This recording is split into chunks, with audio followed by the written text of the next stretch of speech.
Open Your Eyes is brought to you by the Belize Bank. Our country, your bank.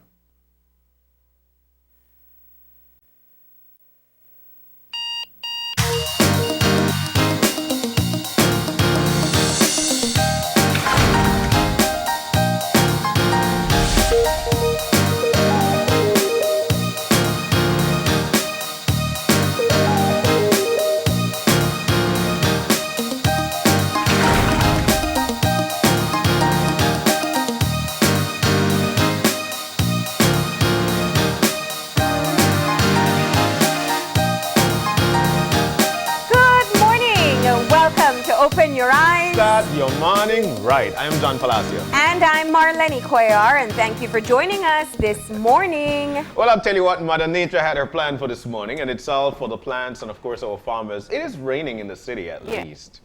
Well, it is a wet morning, and all I said to myself is, Marlene, you were told this was going to be the case. So you know. So no complaints, just stick it out. All right, we got Ronald Gordon on the line, and he's going to give us the latest update. Good morning. Hi, good morning. How are you today? I'm doing good, thank you. Excellent. All right, you're nice and dry indoors, right? Sure, definitely. All right, so tell us, it's definitely a wet morning here in Belize City. Is it the same throughout the country?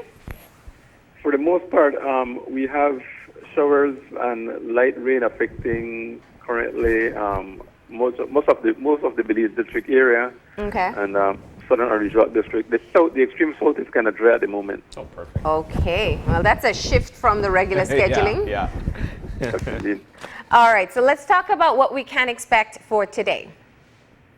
Okay, we expect moist and unstable conditions to persist, and that will support mostly cloudy skies with a few showers and periods of rain over most areas of the country. And for tonight, we expect this to continue along with isolated thunderstorms. All right, and let's talk about the winds. Winds are out of the east and northeast at 10 to 20 knots, with higher gusts near showers and thunderstorms. Sea conditions moderate to rough, and we have a small craft caution in effect. Okay, and we hope that people pay attention to that. That's going to be for the entire day? Indeed, the entire day. Okay. And how warm is it going to be?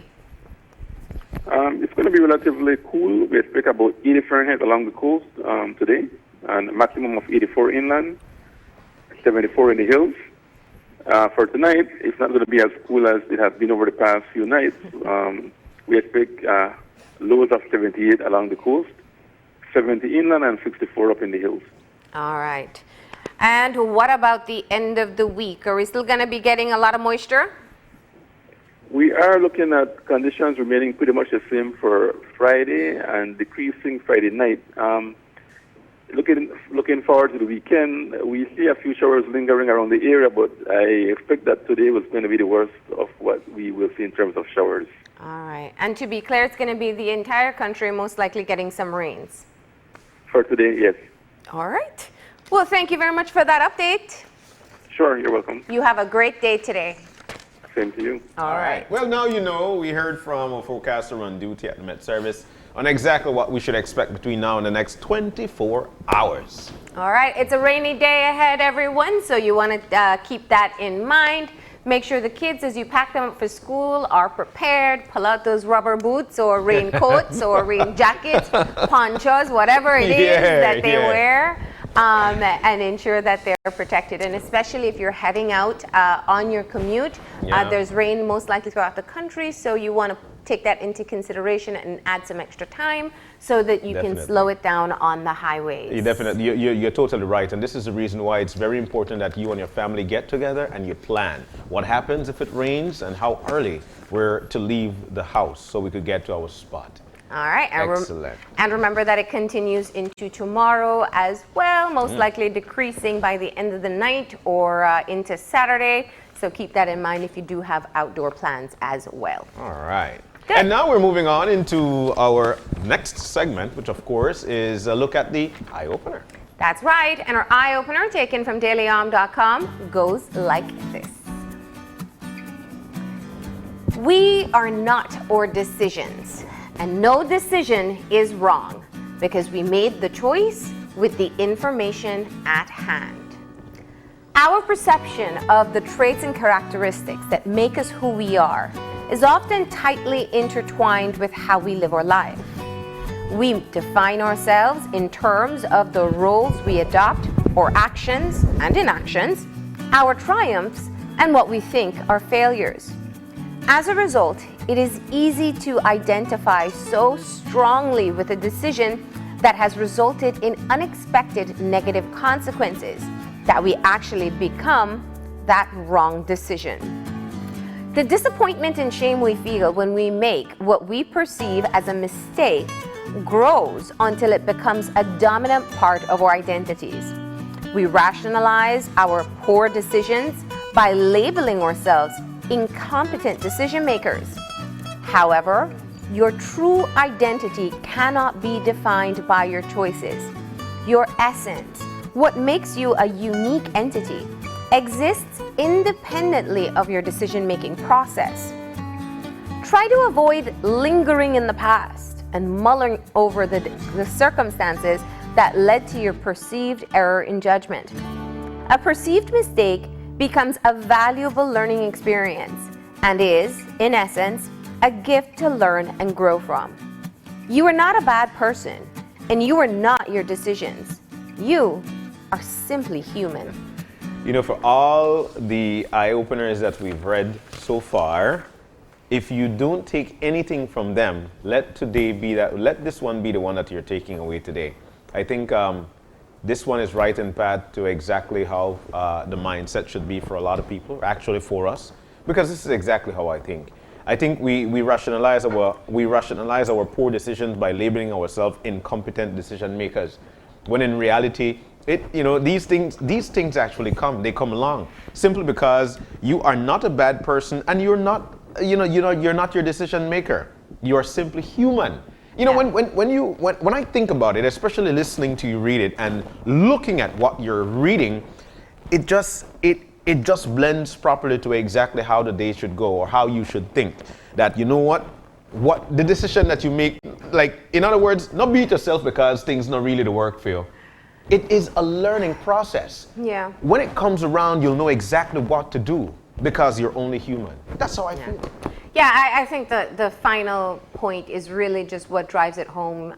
It's about recognizing that we make decisions that don't necessarily go our way, and that we are human beings. We are imperfect by nature.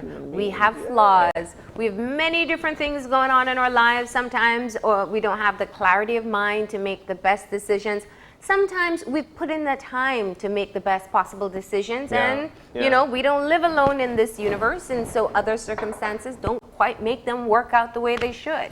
And especially if other human beings are involved. So there's a lot of uncontrollable things, but what I think is key, and you said it in terms of everybody being able to connect with this one. I feel like we all do it. We focus on the things that we get wrong in life. And it can be simple decisions or major decisions. And we fixate on it and see it as where we have done wrong. And not only that we've done wrong, that we are wrong. We're so quick to label ourselves bad in some way or another. Perhaps you were late this morning and you're beating up on yourself over it. I should have, I could have, I'm a terrible person, I'm this, I'm that. And you take that on, you start to believe it. You do the same thing with your kids. You perhaps shouted at them because you are overwhelmed and didn't have the level of patience that you want to have with them. And then you start telling yourself, oh, I'm a terrible parent. I mean, it's so unforgiving to yourself, and I think it really goes against one of the most important things that we all have to work on, which is we have to be kind to ourselves.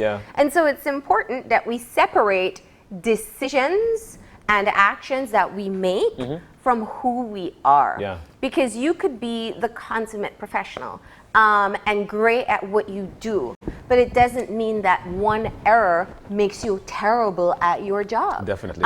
If the kids were sick or whatever, you didn't show up on time, that doesn't make you a bad worker. If you are highly stressed out and you didn't like how you approach your kids or your spouse one day, it doesn't make you a bad parent or a bad spouse. And so we have to be careful because we tell ourselves these things and it's almost like a self-fulfilling prophecy that we start to believe it. and we keep on doing it. Definitely. So I think we are all guilty of it.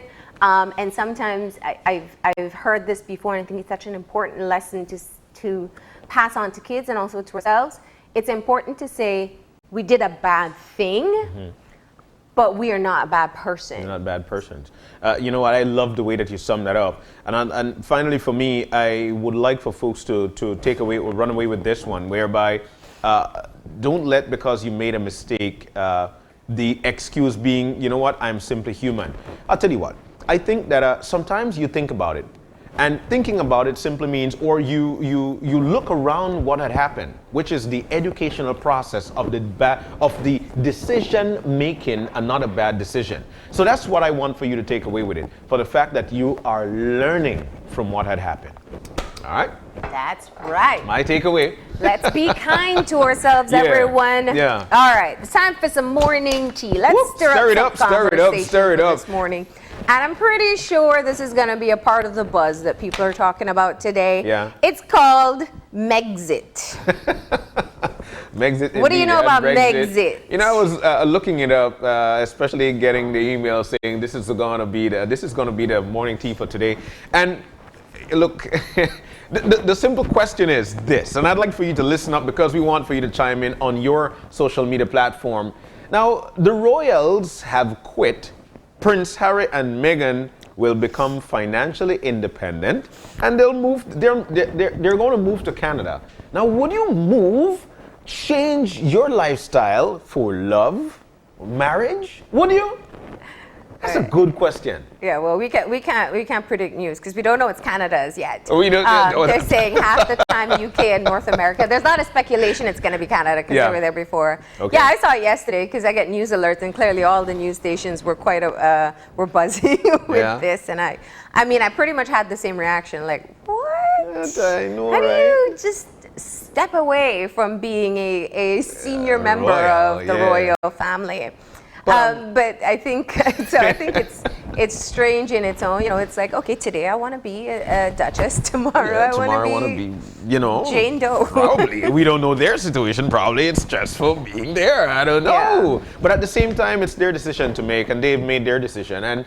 And for the most part, I'd like to say that, you know what, the best thing for us to do as individuals is to support somebody when they make their decision. Exactly what we just read in the eye-opener. Yeah. This is a great example of that. Well, for I think me, it's a bit different for the British just because of the financial implications. Yeah, Remember yeah, that the definitely. royals do receive some money from the government funds. And so I think that's the particularly tricky part, that we can't just say they're going to live their own lives. I think that their financially independent move clearly has to do with the fact that they probably don't want to take funds from the public anymore. yeah. How they do it, how they work, if they get a job, I don't know. It's going to be really know. interesting to see. But what I do think about it is I always like watching or seeing people chart their own path, and that's clearly what they're doing. Yeah. When it comes to the idea of moving or changing your lifestyle for love or marriage, that's a whole other conversation. who you say? But here's the thing. You know what's interesting? We see so many love stories, as corny as they are. There's this girl that has her life going. She meets a prince. They fall in love. And then she gives up everything to go become a part of his story. And that was their fairy tale. Well, they flipped the script. They flipped the script. They indeed. said, you know what? Okay, we fall in love. He can give up his royal background and follow my lifestyle. I kind of like that concept. I'm there with you. I'm there with you. Let's do the gender swap. Why don't we? Yeah, but you're right on the bat with that. And their decision is their decision. If he found it best for him to have moved to gain some independent and be independent on the independent side of the thing, then, you know, all the very best to them. For me, I'll tell you this: you assess the situation. Would you do it? Like, are you okay with it? Or are you? If it's beneficial to my family, of course I'll do it. Of course. No, it's not beneficial to your family. The boundaries are very clear. You give up what you have now because you love or you want to marry someone else who has a completely different life. Hey, Marlene. Don't cop out of the question. You shackled my mind at this one. It's a very, like, Can I say I don't know? conundrum. Can I say I don't know? Well, it's easy for you. You're already married. Yeah, and well, if your wife married, gets yeah. a job somewhere else and has that opportunity, This is where it boils down. She's like turning up the volume on the TV right now. Nats, I got you. Don't worry. So you see what happened here? But look, this is where, like I mentioned, if it's, I want some maybe. Can you I want some maybe. No, I don't get know. you. I I really get you. don't know. It's not an easy decision. It's And not I think an easy decision. I have to be honest. I think it's more. I see it more commonly where women give up their lives and their jobs and their lifestyles and go along with their husbands. Yeah. And no judgment. Yeah. I think each couple makes their own decisions. Yeah. In terms of my perspective, I do think there's a lot to weigh. If my lifestyle and my current life is important to me, and if I have a relationship with a partner who recognizes that I need my individuality, then I don't think that's going to be a question that we have to ask, because I want that. Now, if I am perhaps in a fluid state and I have an openness to perhaps be supportive to someone else in another way, then that would be different. But it depends on what I want and what they want, and the best compromise from there. Yeah. Because it is two individuals coming together. It's not one is. person, just becoming subsumed by another. It is, Mar, and you know what? This situation is actually occurring as we speak, right here yeah. at home, whereby people are trying to move from point A to point B and being with their spouses. But for me, the takeaway is that firstly, have a conversation, assess the situation, and you make your move, especially if it's important to both of you. So we got a response online. Demi D93, she said yes, definitely. Gone. Unequivocally. That happens. That's what love does to you. Wait at the G? No. See, I tell you, solid the no. males say no straightforward. Alvin said no. Yeah. You See, stay home. 3 men in the Three. room, and they have all voted no. I'm telling you, it's a gender thing too. So that's why I like what Megan's doing. You go, girl. You go. Give up her life as an actress and an activist, and Probably you she's give gonna up find your it back crown. there. Probably they've struck gold elsewhere, like, hey, move. But that's our morning tea for this morning. And if you'd like to chime in, it's a great conversation started for the morning. Get on your social media platform if you have some time and strike up a conversation. Would you? All right. Well, we got to get moving into our show for today. The Royals are going to be quite fine. They're going to be okay. They're going to be okay. And we got to talk about what's happening here. Definitely. We've got 3 wonderful segments lined up for you for this morning. As a matter of fact, the first segment will be venturing off into a conversation with the Belize Tourism Industry Association on their 21st edition Destination Belize. All right. And we spoke about having tough conversations, make a move, not a move, follow your loved one or not. Those are the type of tough conversations you may have in relationships, but communication skills in general are important. Yes. And so as a part of preparing you for the new year ahead, new year, new you, better you, whatever it is you're working on, we're going to have a conversation with Paul Leckie from the Institute of Professional Development on improving your communication skills. Wow, and following communication and how to improve those skills, I'll tell you what, we'll improve our skills over this side as well as we continue with Foodie Tour. Now we'll be joined by representatives of a resort, and the resort is actually Yokha out of Dangriga, and they'll be in to share with us homemade corn tortilla with seasoned cooked shrimp or lobster, hot pot nachos. Did I say it correctly? Nachos? Well, I mean, you gave all the secrets away, but yeah. We're going to do some cooking, and we have some great recipes lined up. We'll take that first break, but before we do... Yeah, before we do that, I'd like to say we would like to say a big happy birthday to this guy. His name is Frank Foster from Family and Friends. Now you know Frank. He used to be that traffic guy who was out there and he was... All right, and Frank, that's also from all of us here at Channel 5, and open your eyes. Yeah. Enjoy your day today. All right. We're going to go ahead and take that break now. When we come back, we'll be talking to representatives of the Belize Tourism Industry Association about Destination Belize. So stay tuned.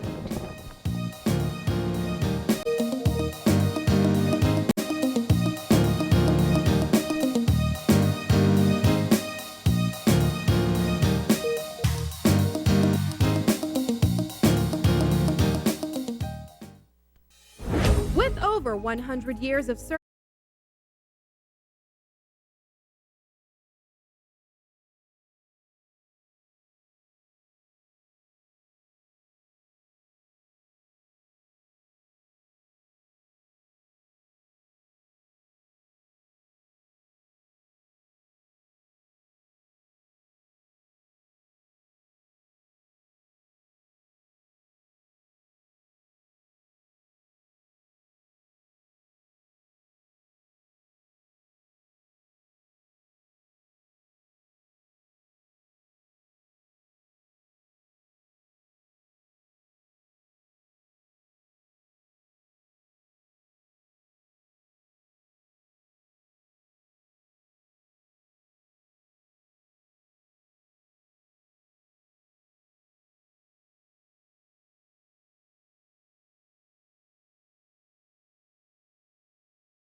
And welcome back to Open Your Eyes. It is a damp Thursday morning here in the city. Nonetheless, we've got good, warm conversations that we will be jumping into.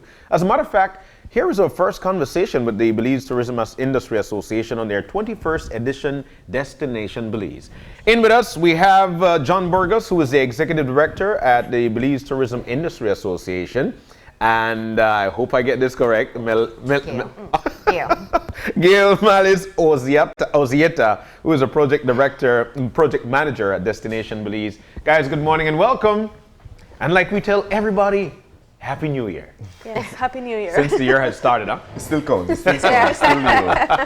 And we do hope that everything is going A-OK. I'll tell you what, Destination Belize, when I pick up one of those, I feel like I am in my country at each and every corner as you flip the page and flip the page. But before we get to that, BTIA and their continued success throughout our country. John, let's get there. Well, you know, we have been working on the Destination Belize since 1995. Yeah.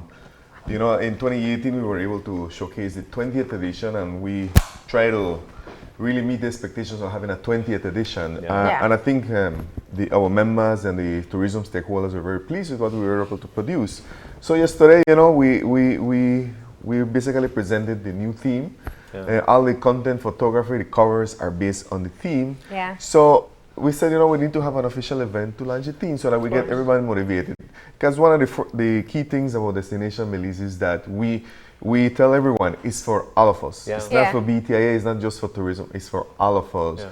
Whether the people, the destinations, you know, the services, the attractions, the experiences, everything. Yeah. Everything is Belize. So, you know, we're putting the word out, and I think that within the team that we selected this year, we're going to do a lot of good things in terms of who we're going to be featuring, the articles and the content. So clearly, you know, I love the theme and the reef to rainforest part particularly because, I mean, that's just exactly what I would tell people when they ask about Belize and they don't know or why they should visit. Yeah. It's like, I always say, you know, you could be snorkeling in the reef in the morning and then in the jungle by the evening because that's the amazing destination that we do have. And then, of course, the second part of your theme is looking at where we're going, this very eco-friendly destination, Go Green Belize. Talk to us about how you made the decision to go this route. Well, as you know, the BTIA stands for Sustainable Development of the Tourism Industry from the inception in 1985. So we have always been promoting that message, advocating for that message, and in all areas that we have been able to do so. Yeah. And then we were looking around. I said, you know what? If you're looking around for a very small country, Belize has been doing a lot of things in the name of conservation, in the name of sustainability, eco-friendly practices, and best practices for sustainable businesses. Yeah. You know, so I think we need to have this edition be focused on that, on all of those works that we have been doing as a nation. You know, whether it's the private sector, the public sector. Yeah. You know, because from both sides we have very excellent stories. You know. Yeah. And when you just look at the number of marine reserves that we have, look at the number of rainforest reserves that we have. my God. You know, look at some of the you know, the banning of single-use plastics. You know, the moratorium of offshore oil exploration. Yeah. You know, these are big things that we are achieving. You know, we gotta be able to recognize that. Yeah. We gotta let the world know that, you know what, we're not perfect. You know, but we have a lot of good things reasons that you need to come and enjoy Belize with us. Because you just listed a few things there that, you know, is very definitely dear and near to home, and this country is rich. Now, when I say rich, I mean all letters capital. But the thing about Destination Belize, how do we bring all these things together? Are there a few things that we think that we're missing out? I'll tell you what. If I was supposed to be the one to choose what goes in there and what not, that would be a difficult situation. Very, very difficult situation. So how do we get there? It's not the task of one person. Yeah. We do have a very good team put together to assist us in getting this magazine out, ensuring that we have all the right content in there. Yeah. Lily Lebowitz Girma joins us again as the chief editor. We do have Mike Hernandez from the BTB as our assistant editor. Jamil Lascott is again the creative director. Nice. We do have the support of all our BTIA members who we reach out to, our partners that we reach out to for them to write these articles. We give them the idea, they put the articles together, and we make sure they get inside the magazine. So it's not just John, myself, or the other two ladies in our There's a big office. team. It has to be everybody who is involved in it, because we have to think holistic. We can't just concentrate on one area and say, oh, this is more important than that other area. Yeah. It all plays a role together, and we need to ensure that that's all in there. Yeah. So what you have done is launched the theme of the publication, to be very clear. So now you're looking for articles and advertisers and things that will go into the publication itself. Yeah. What's the timeline you're looking at right now? Well, the launch date for the 21st edition is October, and we want to do it very early October because there's going to be a lot of things happening in October. So we're looking at a very early launch date. So we launched the theme now. Now we can reach out to our article writers and give them the theme and give them the idea for the content that we want to include in the magazine. And we start reaching out to the advertisers as well, because we do need to sell the ad spaces to be able to print the publication and share it. The publication is a free publication. We don't charge for the copies of it. And our target is 50,000 prints, 90% of which will go internationally. So, and the balance will stay in Belize, but be shared with anybody who is either visiting or a resident interested in knowing where to go, what to do, what Belize has to offer. How do people access the magazine? Is it like in hotel rooms, or where would you find it? It's in 2,500 plus hotel rooms of our members. We give the copies, a copy per room for each member hotel of ours. So you'll find them in the hotels. Tour operators do have them as well. We share them with the embassies, the consulates. They're at all the border points for the BTB. BTB is a main distributor of the magazine, both internationally and locally. So anybody coming in through the airport, northern border, the western border can get a copy. Our BTIA Tourism Information Centers also have copies. We do have 4 of those throughout the country. Five. Five. Yeah. We have Hopkins now. Wow. Okay, Hopkins is open, yes. Yeah. So we do have 5 TICs countrywide, and anybody can call us. 227-1144, info@btia.org. Call us. We are more than happy to share the Very easy. But you know what? The Destination Belize is a great conversation starter, and it is the spot to find answers, especially if you want to give answers to tourists. Now, on the side of getting sponsorship, how is that going for you? I mean, this is definitely a way for business to push themselves internationally. Yeah, well, we normally that's one of the we have a set of individuals and businesses that believe in what we do. And I think that we have a good track record in terms of what we have been able to offer them. So this is a time where we really go hit the ground running in terms of reaching out to the private sector to get their financial support by coming on board with an ad. You know, I know yesterday we had a 5% discount if you came into the lounge, and you had an additional 5% discount. You know, and we had several individuals that already signed up, and we know that from the last edition to now they're going to a little bigger ad, because they see that the good work that we do and how important the magazine really is.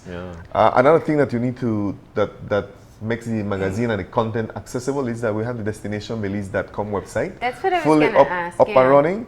We have a very strong social media presence. The e-magazine is also now available both in English and Spanish. Oh, fantastic. So we have translated all the articles featured in the English edition of the magazine, and those are available in Spanish. So we do have, and those e-books are available through our website, destinationbelize.com. And so you have video content as well on your magazine. So even advertisers, they can get video content as well, right? So we do have a campaign that we call Beyond the Pages that supports the print publication. The Beyond the Pages campaign encapsulates all videos, we do blogs of the articles featured in the magazine. We do share content for our advertisers on our social media pages. So all our advertisers, if they have a promotion going, we share that on our social media pages. We share that on our blog pages.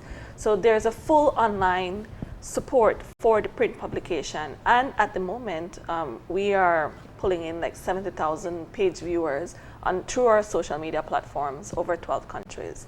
So, and we do intend for that to grow. Of course, as the world goes more digital as well. But I gotta tell you, if I travel somewhere new, I always go through the magazines Yeah, of in the course. hotel, because you just find things that you don't necessarily find online. Yeah, and some people will say print is dead, but it's not. We have had, when we started out in the 2016 edition, we did 41,000 prints.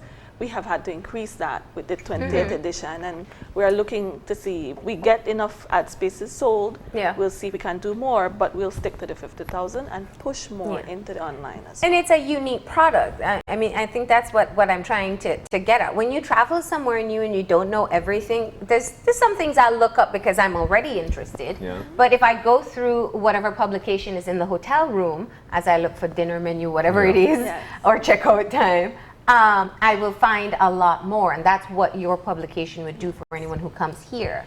How about being able to offer new aspects of the country? Because I think what we've seen traditionally with tourism magazines is kind of just saying what is already known. How are you different in terms of the content that you include? That's where we do a lot of research, and we have been doing that in 2019. You know, we're trying to see what are the new attractions, the new experiences that are being developed by the private sector. You know, so we have already identified certain things, and of course, that's the reason why we go public, and we want people to let us know what you're offering. There might be.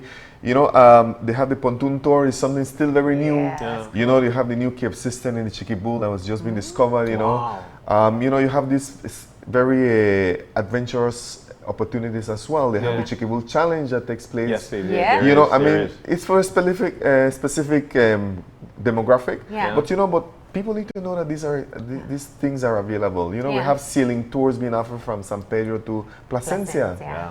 You know, you Fishing imagine, tours now. you know, Yeah. It's big. right? And we have birding now. Birding We're now, coming as a yeah. birding destination. Let me tell you, at the birding festival last year, we were literally blown away by one of the presenters there from the eBird. He showed you how birding population in your country it's a sign of how healthy your country is. Oh. Because, and let me tell you, when you show the migratory season at El that comes through Belize, you get to appreciate how much birds come through Belize. Yeah. You know, you don't know until you see it in full display. Yeah. And he did that. You know, he told you the periods of the year, how much birds and which type of birds are passing through Belize. You know, definitely. and the reason why Belize because we're still very green. Yeah. We're still very pristine. We have a lot of forests where a lot of these birds stop and feed and stop and rest. You know, and They come to defrost. just like our tourists, North to south. you know, north to Yeah. south, and then they go back. And they go back. But see, Indeed, things indeed. like that actually allow for new opportunities because there has been a birding sector. We do have to acknowledge that, but it shows where there are even greater opportunities as well. Yeah. And how about the changing interests of the tourists themselves? What are we seeing? Well, the global trends show you that the travelers are more conscious. You know, conscious in terms of what's affecting the planet. Yeah. You know, how their actions contribute towards a good or a bad planet. Yeah. So they're more aware of what they need to do to be able to show a little bit of appreciation to the destinations that they attend. You know, Yeah. Yeah. they tell you they don't want to see any plastic when they come to their hotel. They ask They don't. about They want to see that you're treating your sewage the right way. Yeah. You know that you're doing things the right way. You're doing eco-friendly things that are minimizing the negative impacts on the environment. Yeah. They want to see that label there. And I know we have 6 Green and Globe certified properties in Belize. And Green Globe is a green certification. And let me tell you, their business are way up there because of that certification. You know, I can mention Turnef Flats is one of our good members. They're located right at the Turnef Atolls, right in front of the Barrier Reef. You know, they have the flats to fly fishing. They have the highest Green Gloves certification, and they have just went at the ending of last year. They went fully solar panels. Wow. They used to have generators. They Yeah. have Delta wave generators. It used to be too damaging, so now they're fully solar. Yeah. Which is these are the things that we need to bring to highlight, and there's several others. You know, Yeah. I'm not limiting just to. Yeah, to that's just one example. that's just yeah. one example of the many, and that's why we want to be able to showcase those, Yeah. Yeah. highlight them, bring a little bit of the spotlight on them to let the world know that the majority or a large number of the properties in Belize are doing things the right way. Definitely. We as an association, we presented a sustainable tourism project for Belize, which over the next 5 years, we want to change how businesses do business in Belize. Yeah, yeah. You know, we're going to be showing them the economic benefits and the marketing benefits of going green. And we're going to show you what it means to go green, what they need to do. So we're looking to do that over the next 5 years so that we can be then better positioned as a sustainable tourism destination. You know what, you're totally right on that, because like we mentioned, you go on out there and you talk to tourists, they'll tell you, are you eco-friendly?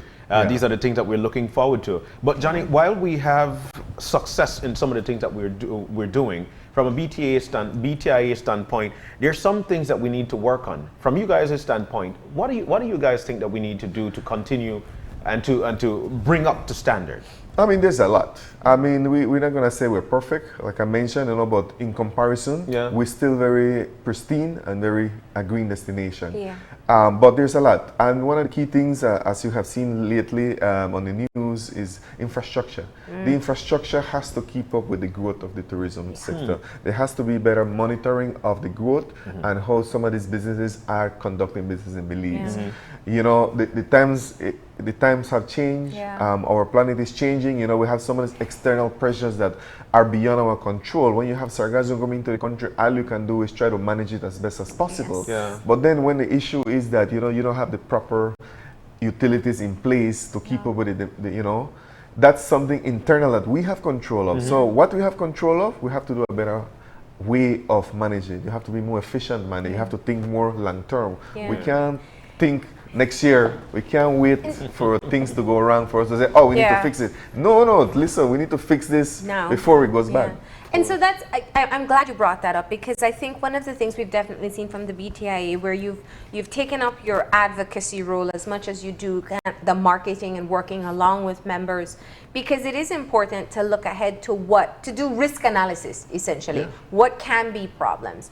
I reflect on Dominican Republic last year with the mysterious deaths and how it really had an impact on their tourism product. You know, the results came out and said it had nothing to do with food, anything. It was just the health of the individuals who were there. People didn't see that report. They did see X amount of people died when they went to DR. And we have, first of all, tourism is our main economic driver at this moment.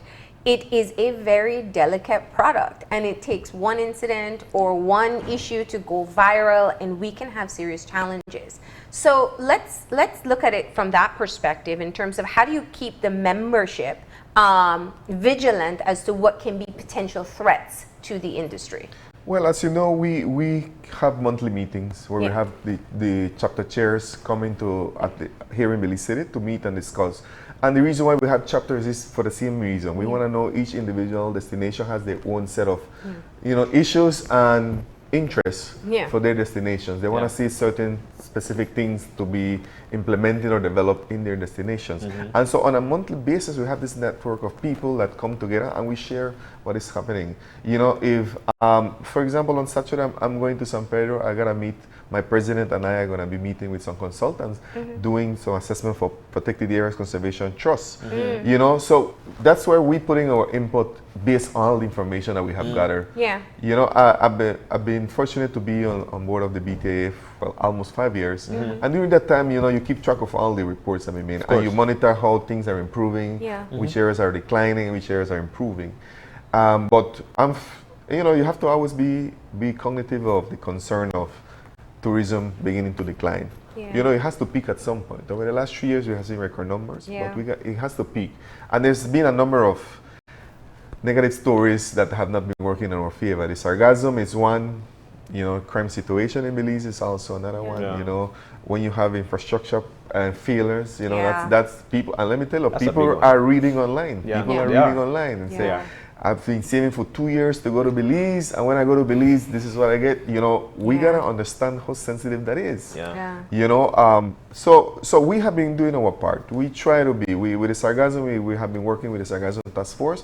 We have had some good success. We have government has already approved for the next 6 months some support that's going to be given. We gotta see how effective that's going to work when sargassum actually arrives. Because it that's happens when more it- in the summer, right? When Well, does it happen? Well, to be honest with you, the forecast vary. There's no Okay. set period. If you go back to 2015, that's where you saw the first time the high volumes of sargassum coming into the country in 2015. Yeah. 2017, it came less, and it dipped. was for a shorter period. Last year Last was year for a was- longer period. I think Yes. it began around February, March, and it was all the way up till September. Wow. September, October, around that time, you know. And then since October, I think we haven't had any. I know the on wood. forecast saying that early this year, we don't know exactly how early that is. And you know, there's a lot of factors, it depends on Yeah. the currents, and you know, this weather right now is works in our favor because it pushes us Yeah. other directions. Yeah. So you know, we just gotta be very protective of the industry. We cannot take the industry for granted, and Yeah. that's where we try to reiterate that point with government officials so that we can work together Yeah. and keep the tourism industry growing. Yeah. And I think that that's where, you know, in the magazine, it's also celebrating some of the achievements that you have made. New investments, also looking at where some of the properties or services are kind of progressing with the times. Climate change is at the forefront of everyone's minds right now. You know, people pay attention to whether it be fires in the Amazon or California, now Australia, or looking at any other story related to how we're seeing the effects. People are being more conscious about it. And so with this particular theme, I'm imagining that that will be the focus that we'll see coming out. Yes. Is that the case? That is the case. It's about time we start boasting about the good things that we're doing in this country. It's about time we start celebrating that and educating everyone about it, letting them know we need to put some positive news out there, and that's exactly what we intend to do through the magazine. Excellent. So, So- yeah. I was going to ask, so how do people contribute? Do you have space for other contributors, or you already have writers No, set? we do have space for other. We're just going to start to reach out to writers. So Okay. we do have space. Anybody who has an article that they believe goes in line with our theme, please do reach out to us. Yeah. We welcome any suggestions, any recommendations. So- It's a publication that represents Belize, so we have to try to include all that we can. So yesterday was the launch of the theme. Yes. Only the theme. Just the Only theme. theme. How do we choose that theme? How do we get there? There are a lot of factors to included in trying to come up with a theme, and we honestly thought it would take 2-3 meetings to get that done, but it happened in one, in a 2-hour span, and it was when we decided on it, it was like, why not? Yeah. Reef to rainforest. That's what we are about. That's what we're People about. to people. We Yeah. have the most friendliest people in this Yeah. country. And anybody who comes to Belize always compliment us about Yeah. our people. Our green Belize, we are a green destination. Yeah. As much as we would want to say, others would want to say no, we do practice, have a lot of good practices here. We are Definitely. green in terms of sustainability. We are green in terms of development still.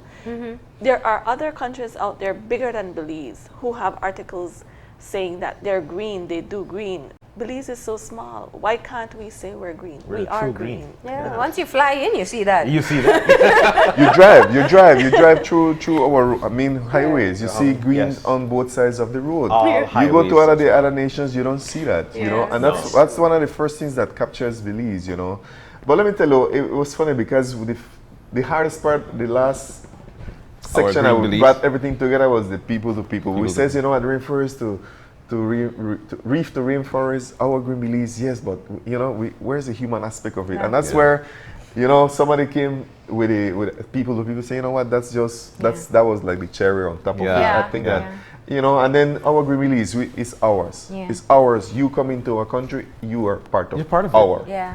Yeah. of us, you know. Yeah. And you know, like we have seen what happened over the last 3 years. You know, so many success stories. Yeah. I'm hoping that this year we're gonna be able to have the success story of banning gill nets in Belize. Yeah. A lot of people have different issues and points, but you know, when you're having over 2,000 fishermen and there's only less than 83 that are gill net fishers, you know, Yeah.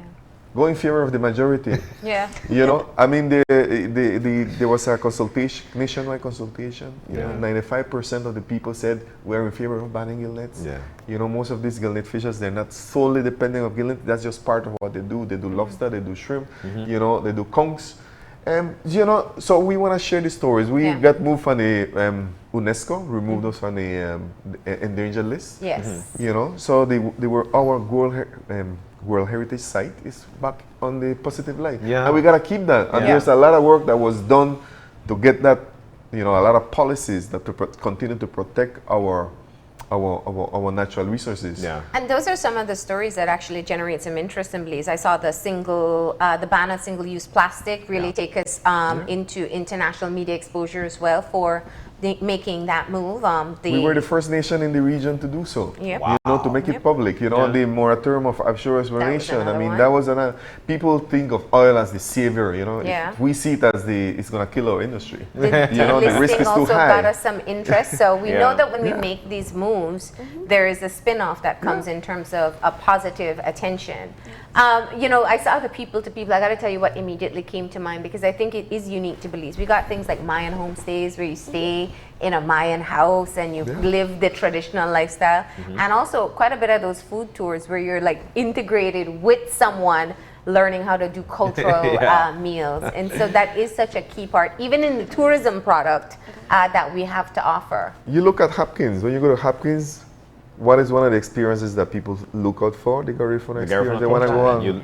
Let's go do this kudut. I want to know what the whole process is and be Great, that engaged. coconut. Yeah, You great know? coconut. Yes. Visit the While mountain, we you hold live our among them. coconut milk, they want to increase it. And the great thing about being down there, you could go to a household and they will take good care of you. So that's a very, very good part of our The country. people to people that came to me is the various stories from our members that I've heard countrywide. It says, listen, I have guests have been coming for the last 15 years. They came one time, they fell in love, their children's children, their colleagues, their neighbors, they're coming because of the service that we give them. Their family, they're telling me some of them are invited to go take vacations with them. Oh, You know, wow. that's, you know, you can imagine. I mean, and that's... So it's real relationship building Yes, that takes yes. place. And that's the truest sense of people to people. Yeah. Yeah, I mean, and the same thing goes with the tour guides, specific tour guides. Like you have divers, you say, listen, that's my dive guy. That's Yeah, my yeah. scuba diver that I'm gonna go with, or you know what, that's my boat captain. Yeah. If he, Fishing you know, is when we go fishing, fishing, he's my, you know, this is the relation that our people to people has built over the years, and I think that that's where we're gonna have a good time showcasing some of these individuals that are loved by these foreigners that never know them before until they Yeah. come to Belize and Yeah. say, you know what, that's the guy I that made think me that's fall an in love. opportunity for great stories to come out. Yes, yes, yes. All right, so how do people get in touch if they want to advertise or if they want to contribute articles? So email destinationbelize@btia.org. All small caps, one word fully spelled out. Yeah. 227-1144. Want to reach me directly, 615-9591. Our BTIA info@btia.org is your email address. So we are at 10 Taiwan Street. Anybody can come by. Anybody can visit any of our TIC offices. Reach out to any of our chapter board representatives, and they will get you in touch with us. And the big launch is coming up in October. October. Yes. But before we That's- close, I do want to say I want to publicly thank the Belize Tourism Board for once again supporting us not only with the distribution of the magazine but financially. Yeah. They're also a major sponsor of the publication. So we thank them for coming board and always supporting the Destination Belize magazine. Lovely, lovely.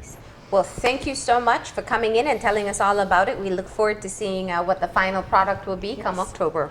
Yeah, we too. I'm really looking forward to that too. All right, we're going to take that break, and when we come back, we're going to be talking about improving your communication skills. So stay tuned.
And welcome back to Open Your Eyes. We are now venturing off into our second segment for the morning. 2020 Vision, improving communication skills. Now in with us, we've got Mr. Policky, who is the president and lead trainer at the Institute of Professional Development. I'd like to wish you a very, very pleasant morning, sir. Thank you very much. And Happy New Year. Thank you. Jolly good New Year to you too. I hope I communicated that to you correctly. You have. So, definitely a wonderful way to start the year in terms of communicating. I think when we learn to communicate, we learn to save, we learn to be better people, we learn to deal with our families the best way possible. So, I know that you've got a PowerPoint, but my first question to you would be, what are the principles of communicating? Well, let's say communication is a contact sport. So if you're not connecting, you're not communicating. Yeah. So I think the main thing is to understand first who you're communicating to. What is it that you want to communicate?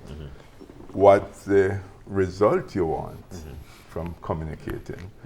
So these are factors we have to consider. Yeah. You see, a lot of time we think we communicate, and your audience, or the person you're speaking to, probably think they understand, and neither have taken place. And that's miscommunication. It's miscommunication. That's right. So, this is such a broad topic, and there's so many things I wanted to cover this morning in knowing that you were going to come. But I thought that one of the things that perhaps would help to start the conversation is how we could help people identify what their communication styles are. Because we're all different, and we communicate in very different ways. How do I know what type of communicator I am? Jolly good question. Yes. Well, a couple of things you have to look at first, because when we talk about communication style, we also have to take the personality style into consideration, because our personality style also determine how we respond, how we deal with people. Yeah, so we first need to understand ourselves. Am I the kind of person who get offended easily? Am I the kind of person who offend people without realizing that I do it? Yes. So when you talk about the personality style, and going off a little bit, but if you're familiar with the DISC personality, DISC, for example, a D personality, the kind of person who think about the big picture. They're dynamic, they're demanding, and sorry, they will communicate to you. That person will say, just grow up. And they do not mean it in a mean-spirited way. For them, they're telling you something good. Now, if you're a I personality, you get crushed. Yeah. So one of the things is really trying to understand yourself. And I would strongly suggest that people look at themselves, what personality style. And you can do this on the internet. It's cost about $30. Enneagram, I think, would be a good way to do that. Right. But you did say DIC, and you told us what D is. Yes. I is? The I is they're inspirational people. Right? They are the life of the party. Right? They create the party. They don't have to have the party. Yes. However, they tend to jump from one thing to the other. Today they're excited about being an engineer, for example. And tomorrow they're excited about being an hairdresser. That kind of thing. But they make good customer service people, for example. They're people-oriented. They're outgoing and they're people-oriented. And then the C? The C is more like your diplomat. They are the plus-minus. They are people-pleasers. So they like to keep things going even. Yes, so they try to keep the peace. They're cautious. They make good diplomats. They tend to be reserved, but they are people-oriented as well. The C are more reserved, but very task-oriented. So they focus. They make good doctors, nurses, accountants. They're the ones who say measure twice, cut once. They're very cautious. They don't like to be wrong, so they do everything they can to make sure that they're right. They ask a lot of questions. So you have personality styles that heavily influence your communication style. So you left us, I think, with the perfect point where someone may probe more to understand before they move further. Some people may just be very direct. Some may just be more reserved and withhold whatever it is they're thinking or feeling. So we have all these different styles that people have, yet we think that communicating is so easy. Yeah. Is this just the biggest challenge that we have? It is, in fact. Yeah. And you see, a couple of things really, and to really start, the thing to be a good communicator, you need to be a good listener. And listening is an art. It's not a natural thing, it's something you have to develop. Yes? Most people listen to respond. We really ought to listen to understand. You see, when I speak to you and you're planning a response, you're not listening. Yep. You're just waiting for Yeah, a yeah, break yeah, to get in your Yes. question. So you're That's just true. listening to respond. Oh, wow. Not to understand. Wow. Yes, you need to listen 100% in mind and body. Then you can respond. How do you detect a good listener? Well, people are engaged. You can actually tell because your facial expression will tell it. Yes, when I'm speaking to you, I can see when you're engaged or you're not. The way you sit, the way you stand, I mean, the way you gesticulate. If you fold your arm, that don't necessarily mean you're locking out. You have to look at the shoulder to see if the person is relaxed. Yeah. Because some people, that's their natural style. Yeah. If you don't understand that you think this person is locking me out, they're not necessarily doing so. Yeah. So it's just engaging. So I love that you call it a contact sport, but because that's really where it talks about being able to listen as well as communicate. So the words come out of my mouth. Perhaps I've given it time between my mind and my mouth. Sometimes maybe not. But I walk away feeling that I have communicated a message to you. But that's not how it works. That's not the contact you're looking at. Explain to Right. us the process that's happening. But the thing is, I need to make sure that you understand. Yes. You see, when I communicate to you, it's not your responsibility to understand me. It's my responsibility to ensure that you understand. Yes? So I need to ask you not, well, do you understand? Because if I do that, your answer will naturally be yes. Yes, I know. So I'd ask, That's a good example. Hear it all the time. Yeah. yes. So I'd ask, well, did I make myself clear? Yeah. Is there anything I need to clarify? You know, questions like that, where the person have to think about it and respond. Yeah. It's not a yes or no. So, in the challenging situation where you have not paid attention to the message that another person receives, how do you work on your own communication to make sure asking questions is very important, but we focus a lot on the words we're using, and I love your point here that that's only 10% of the message. Yes. And in fact, this is very profound because Yeah. when we say that the verbal, you're only listening to 10% of what I'm saying. Yeah. And some people might think you're crazy when you say that. But the fact is that you're listening to what you hear, what you see. So you're listening to my body language, the way I gesticulate, the way I sit, the way I present myself. Yes, all of this, my facial expression. 50% of what you're listening to is that. 40% is the tone of my voice, vocal variety and vitality, because you're also listening for the meaning behind the words. And that's why so many times you hear people, what I told you, and a person, well, no, you didn't. Because what you thought you told me, that's not what I was hearing, because I'm listening to your body language.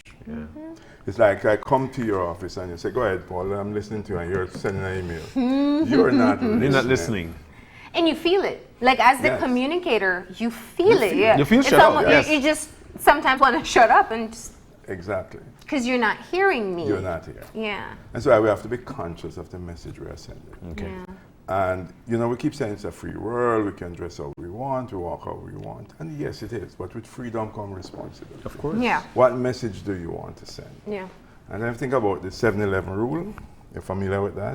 In every 7 seconds of dealing with someone, you're forming 11 opinions of them. And that's a scientific fact. So why don't you communicate Mr. what Lecky, opinions you form? Yeah, Mr. Lecky, you're talking to us and reading us at the same time.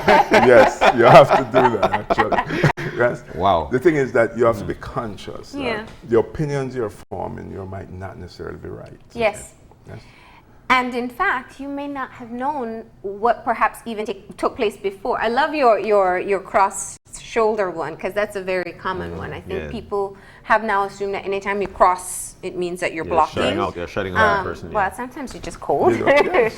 And sometimes it's a style. That's your, and that's your sometimes it's a stance. comfort. Yeah. Exactly. Yeah. And this is why you have to look at the person, the rest of the body language. How is the shoulder? Is it stiff? Is it, you know? Yeah. But you know what? There might be somebody who's just tuning in and want to be a great communicator. This is definitely one of those New Year resolution thing. Try to be a better communicator. So you start off with learning yourself. Yes. What else? Talk to me. Talk to me. We're trying to soak up these tips, right? Okay. Well, first I would say start to develop the habit of listening.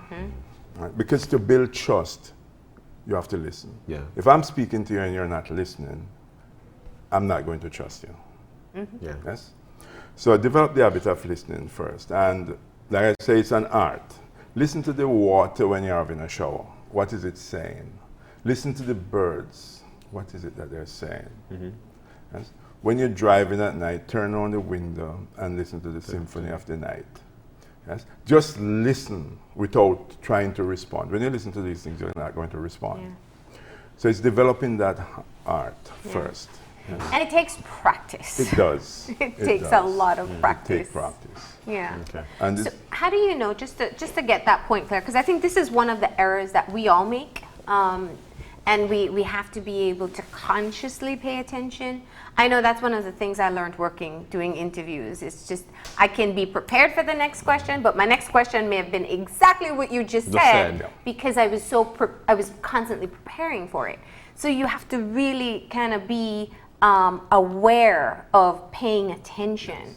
And what are some of the skills that you encourage? Because you actually do professional training on things like this. You said pay attention to ambient noises. That's one. How do you keep yourself in check mid-conversation? well, you want to make sure that the person understands. Yeah. So one of the things you do is you ask, right? Well, am I making sense so far? What have you gathered from what I've said? Depends on the conversation. Because you want to make sure that communication is actually taking place. Yes? And if you're talking to somebody who, you know, sometimes people start to talk and they develop verbal diarrhea. Just talking. They don't know when to stop. And you have to break them. So you'd say something like, well, let me see if I understand you up to this point. When you say X, Y, and Z, do you actually mean so and so? Yes? Because you want to make sure communication is taking place. Yeah, yeah. And you have to be the one who's conscious of it all the time, because the other person might not necessarily be. Yes? So it's developing the listening skill. It's making sure, checking that communication is taking place, reading the body language, listen for the meaning behind the word. Where do they put the emphasis on the word? Yes? That would What determine type your of response. descriptive Yes. language are they Yeah. using as well? Right. Yeah. Yes. Wow. And how about things like rephrasing? Yeah, paraphrasing is yeah. excellent. Yeah. Because you want to make sure. And so when you say you're going to the mall, do you mean that you're going to the mall today? Because I could say I'm going to the mall, but that's probably next year. Yeah. Yes? So paraphrasing to make sure that, yes, communication has in fact taken But place. what if, because you've got this DIC, what if D feels that you're probably mocking because you're asking, when you're going to the mall, when you say that you're going to the mall, do you mean that you're going to the mall today? It could come across as you're mocking. How do you deal with that? Okay, and this is the way I understand it. My wife is going to kill me for this. She's probably I hope used to she's you not using her as listening. an example. Probably we're in the same boat. Go ahead. But my wife, I would put her at a low C. She hasn't done the profile and all that. But my wife asks a lot of questions. I'm in Belize City. She'll call, where are you? I'm in Belize City. Yes, I know, but where in Belize City? I might say, I'm in Brody's, and it's taking it a little far. Yeah, but which aisle? And The mayonnaise aisle. yeah, but yes, do you want something? No, I just want to know where you are. Yeah. Because she pictures exactly what. Yes. Yes. I'm driving from Cayo in the night, and it's dark. I don't even know where I'm at. Where are you? I'm on the highway. Yes, but where on the highway? I'm at Black Manatee. Well, do you know where that is? No. What? No. No, the thing is that she means well. Yeah. She just wants to know where I'm at. Yeah. But if you don't understand, you think that she's prying, she's interrogating It would be you. nagging to Yeah, some she's people. nagging. Yeah, yeah. Or perhaps delaying. It's so interesting that you said that because I think we all have people like that in our lives. Yeah. Because you understand how personalities work, you're able to categorize that that's just a part of what she needs to right. build the information or the profile of what's taking place. But not everyone has that knowledge. And if you have very different communication styles, that's going to cause a lot of conflict there. Yeah. Cause a lot of marriage to break up. Yeah. Yeah. The thing is to understand that we communicate at different level. We Yeah. respond differently. Yes. And if we can understand that simple fact, then we'll take time out to understand the other person. Definitely. What you just mentioned is very important. If we could take time to understand the simple fact, Yes. then. Yes. Okay. Well, my question is, because the first temptation people will have, especially marriages, and I know you have professional and personal, is that you perhaps maybe would ask her to be more direct. Would you just tell me what you need from the supermarket instead of asking me what aisle or what time? What is the challenge? You're laughing. You probably tried that at one point, right? It's basically something you would say. yeah. That's the good. Just tell me what you need. But again, this is where Professional advice Yes. here, right? Not you and your wife, No. but just for the rest of us. this is where understanding that we communicate at different levels. Yeah. Yes. That instead of this is what you think, but it don't necessarily mean that's how the other person responds. Yeah. So we need to take that into consideration. So you ask the question, well, what do you want? Not, well, just tell me what you want. Yes? But what? And remember also that male, female will respond differently. Yes. So we have to take that in consideration as well. Yes? So just ask the question politely. You know, don't respond how you think it is, because you want to understand how the other person is thinking. Yeah. How do they want to receive this message? Yeah. What feedback do you want? Yes. All right. It's not really rocket science, you know, it's really It just. feels that way sometimes when there is miscommunication. but I have Oh to my say God. this much though. I think one of the biggest challenges or one of the hardest experiences to have is a feeling of not being heard. And so this is why it's important that we all Yes. work on our communication skills, whether in the workplace or in your personal relationships. So we spoke of how to perhaps be more active in our listening. What are some of the other, and you said the other portion of it is looking at the nonverbals. Yes. So what are some of the things that you want to tune into to maybe know that your message is being received? I think one most important thing is look the person in the eye. Yes? Because the eyes don't lie. So my mommy always said, look me in the eye and tell me that. Yes? You look the person in the eye, because the eye will tell you, the facial expression. Yeah. Yes? You can fake a lot of things, but it's hard to fake the eye. Yeah. That's true. That's true. So, yeah, go ahead. What about in communication and physical contact? There are people you're talking to, or they're talking to you, and they would tap you, or they would touch your shoulder. Is that a good way of communicating? What do you say to this? You have to be careful with Yes. that. If you know the person well, and you know they don't mind, some people don't like to be touched. Yeah. And we live in a diverse culture, society. And so we have to be very careful with touching. Now in the Caribbean, we love to touch. Yes. In Central America, we love to hug. Yes. And nothing is wrong with it, but that's cultural. Yeah. So we have to be mindful. If you must touch, do it, touch between the elbow and the wrist.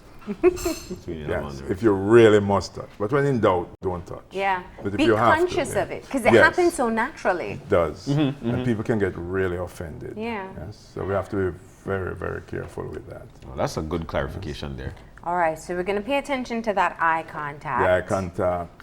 Posture was one The that posture you said. is very important. Yeah. Because the way you sit, also you send in message. Remember that, yes? And, you know, people say I read people, I do not. But I can't, because the way you're sitting, you're telling a lot of message. You're even telling me about your birth order. Yes? Oh, wow. Go telling ahead, tell him. No. Not me, Ibrahim. All right. Yeah, go ahead. But just the little bit I know, he operates like a first boy in his family. Like a what? The first Firstborn. boy, or firstborn. First boy or first boy? Yes. You, you want me to answer that right now? No, I'm just saying you operate like the Operate first like- one. Can I answer that now? You're right. I am the Good. first boy for my mother and father, Right. and the firstborn for my mother and Right. father. Good. And your mother expected more of you than your siblings. Well, I don't know. She doesn't Yeah, live she here. does. She does. We won't say that one because it feels unkind. No, to you can't mommy. say that here. But yes. So body language tells a lot. But how do you get all the way there? And that's the thing. No, well, that's the way you sit, the way you talk. Yeah. We're saying a lot about ourselves. That's why we have to be careful. When you walk down the road, you're sending a message. Yeah. The way you eat, you're sending a message. That's true. And so I think, you know, what you're saying and how you were able to detect that from his language is because you have the skill set to be able to know that's what it means. But for the rest of us, it may not be that I can say he's a firstborn or there were a lot of expectations held on him, but there is a message that is communicated that I intuitively recognize. Yes. Is that what we're saying? Because if I'm not a body language expert and someone comes in front of me, there's certain things that they do that gives me a feeling. Yes. Yeah. Yes. Yeah. Because there's that connection. And so again, go back to the message you want. How do you present yourself? Yeah. Because remember, I am forming the opinions based on my experience, my exposure. Yeah. I could be wrong, but based on my exposure, I say you're this kind of person. You could be completely different. Yeah. Yes. This is why you have to be conscious of the message you want to send. When you walk into a room, what message do you want to send? When you leave home, what message do you want to send? When you leave somewhere. When you enter the When you office enter- place, yes. that's a key one. message What do you message want to do you send? want Yeah. to send? Yeah. And so you have to dress appropriately for that. Yeah, the way you walk, the way you sit. You have to be conscious of these things. Greet people. The way you greet, yes. Yeah. Or not only the way, there's some places that they don't greet you. Yeah. It's unbelievable. So I think those are key things. I want to move on to the next slide because I think, to be honest, I've done courses with you many years, even before TV, and this is one I always remember in understanding the power of your voice and how that plays a role in communicating. Can we talk about that? Yes. Yeah. Well, again, this takes some practice, yes. Yeah. But the tone of your voice, because, again, you can change, you can develop that. Yeah. Thing is to record yourself and listen to yourself. If you haven't done it before, you're going to be frightened the first time you hear yourself. Because what you're hearing when you speak is not what your audience is hearing. What So- you're hearing when you speak is not what your audience is hearing. Yeah. Because that inner voice, what we're hearing, is something different. And so most time when you record yourself first and you're listening to it, you think, oh my God, who is that? That couldn't be me. Yeah. Huh? Most of us think, that's awful. That's what I think. Oh, I still don't like hearing I don't myself. like- I really don't like it either. Not something I like. But when I do hear a playback, I'm very critical of Yes. it because And I then- realize where what I'm trying to communicate may not have been effectively done because of Yes. how I How you said say- it. Right. Yes. And this is why it's so important that you do that. Yeah. So you can now practice. Right? And there are tons of information out there when it comes to your voice. Yeah. Yes, you can actually train your voice for what you want. Yeah.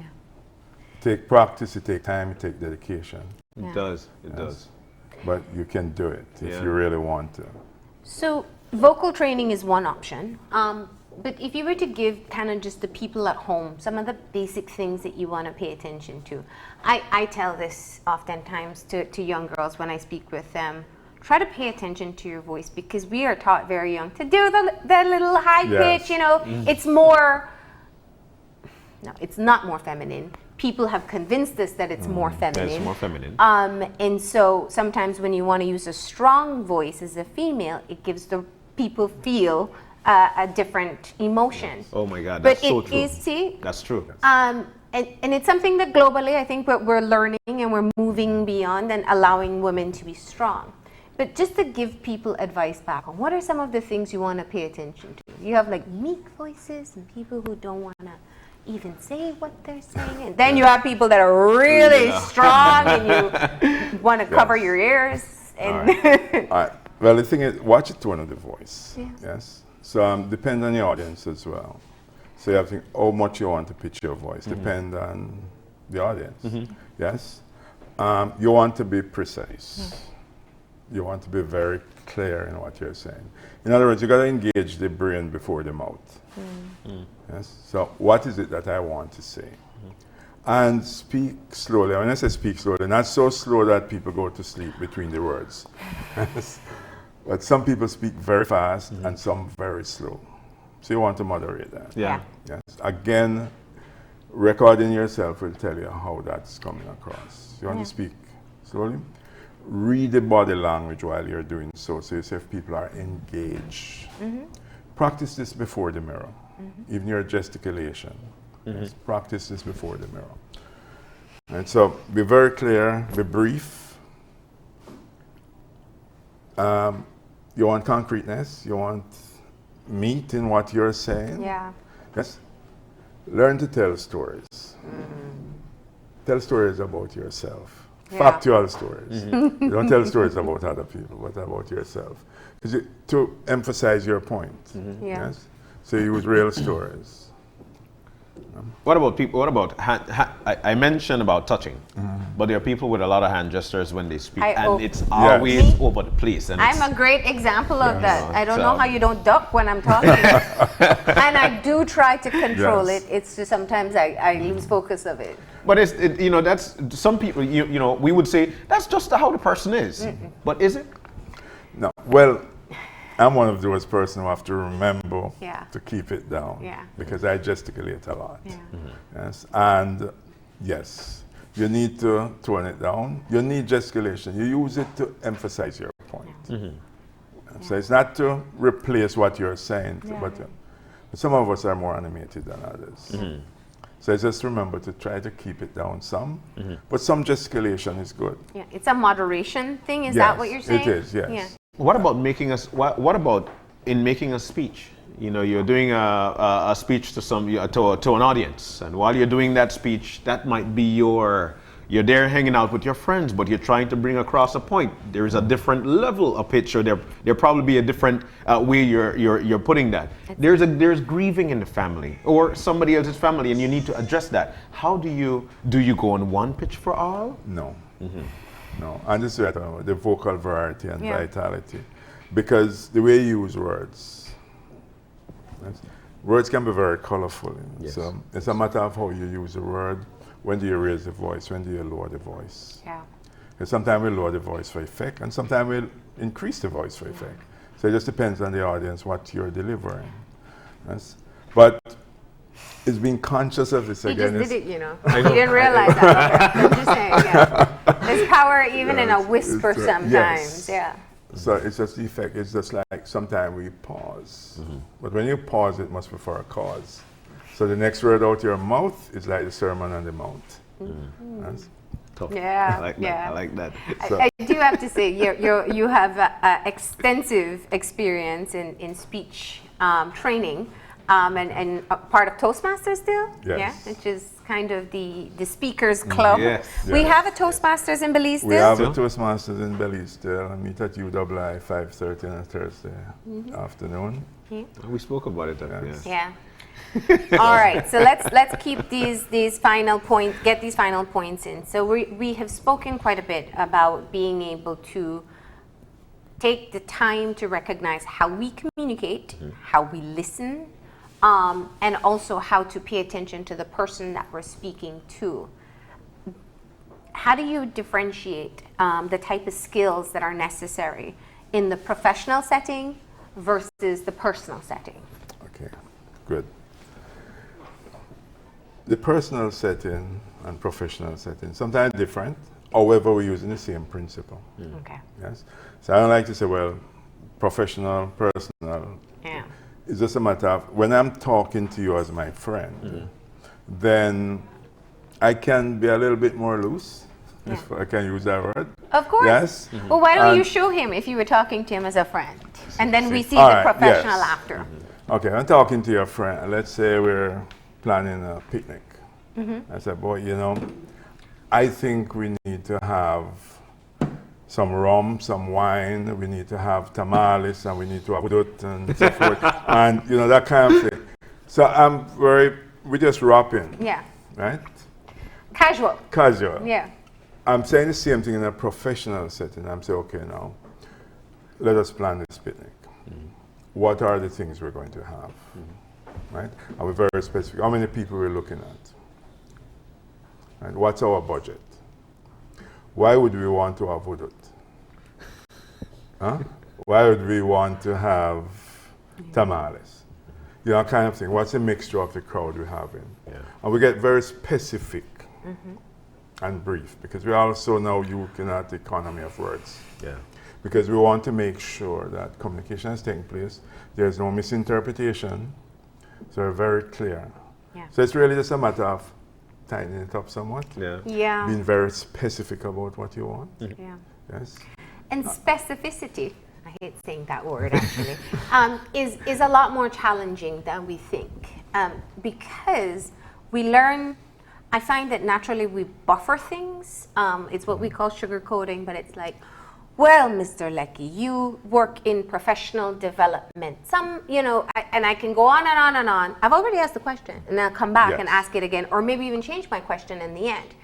Or I'm trying to be persuasive, and I tell you, well, this is what we need to do in the workplace or in the home, and it goes so far that I lose track of the Yes. points.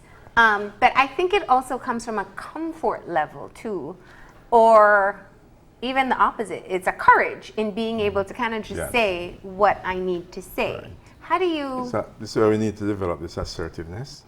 Yeah. Yes. Because we're looking for, like you said, the comfort, acceptance. The generation comes into play here. Because if I'm dealing with a Gen Y like you are, you don't want me to be going around the mulberry bush. Tell you like it is. While I'm dealing with a Gen X or a baby boomer, and they probably want a little bit more. I have to go the story behind the story to come to the point. Yeah. Yes. And even male, female sometimes. Email, yes. Yeah. So that's why we want to be courteous. Yeah.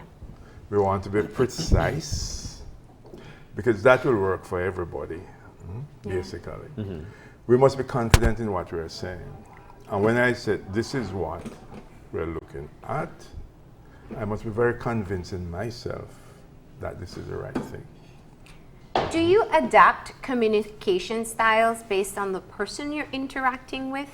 I And is think that a of- good thing? I think of maybe like negotiations or an important business meeting. Let's say you're someone who communicates very directly, you want a clear message, and I'm somebody I love to elaborate. I want to tell you why it's important, how it became important, who else thinks it's important, Yeah, and then why yeah. you should think it's important based on your personality and what you plan to do as well. Yeah. But that's how Right. I think. Should I go into that meeting considering the fact that That Mr. person. Paul Leckie is a very direct man and I need to just come in with the bare essentials? That would be a good thing to do. Because remember as well, if that person is a D, for example, they really don't want you to be going around the mulberry Yeah. bush. Just come to the point. What effect would If- it have if I come in with my communication style of the why and who else and all these other things that can keep me going and may be relevant, but what effect would it have on someone who has the very opposite communication style? It could have a very negative effect. Because if I'm, for example, you come into an interview, I'm employing you to do certain jobs, and you come in with that style, I might decide I don't want you. And you might be a very good person. Probably all you need is somebody to tell you that this style needs to be changed. But as an employer, I might think, well, I don't have the time to train you. Yeah. Yes? So it's a good thing, good point you brought up, because if you're going to talk to someone, whether it's personal or You could be your business, supervisor. yes, you should understand their style. Yeah. So when you go in, you tend to match their style. So Of it's course, not changing who you are. no, It's just Just- effectively communicating to that To that person. Because your Yes. supervisor might just say, "You're giving me a lot of excuses. Just tell me why this is important." yes. So then you plan for that. Okay. Yes, so All right, just but this is understand the style. at this particular point. This is actually knowing your supervisor. Yes. But if you just meeting you, Mr. Leckie, and I don't know your style, I don't even know how to grasp the concept of communication, then what do I do? Well, just be courteous and be concise, right?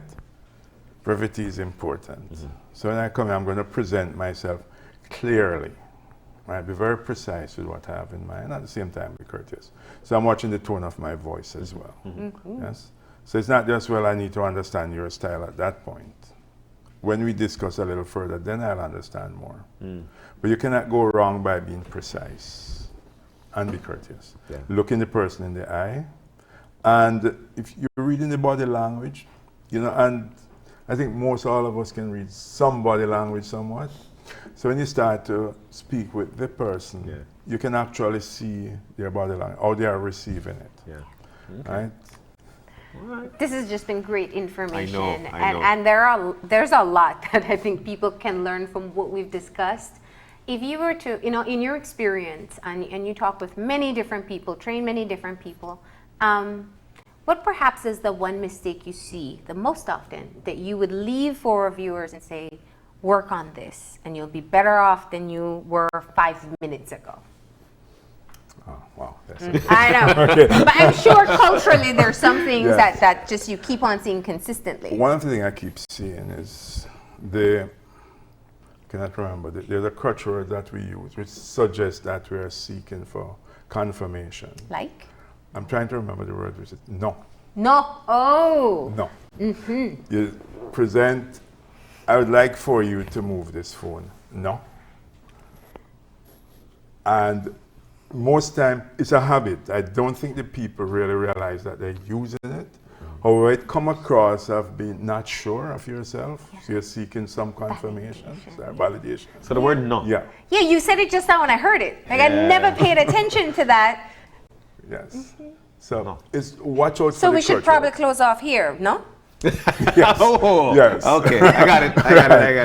Yes. I got it. But watch out for the crutch words because we use the you know, and we come across as not being knowledgeable. And most time it's just habit. It sounds like you're feeling for words when it's not necessarily so. It's just habit. So we need to watch out for that. And probably that's the most important thing I could leave. That's the Watch out Toastmaster. for the crutch words. Yeah, that's the Toastmasters part Thank there. you.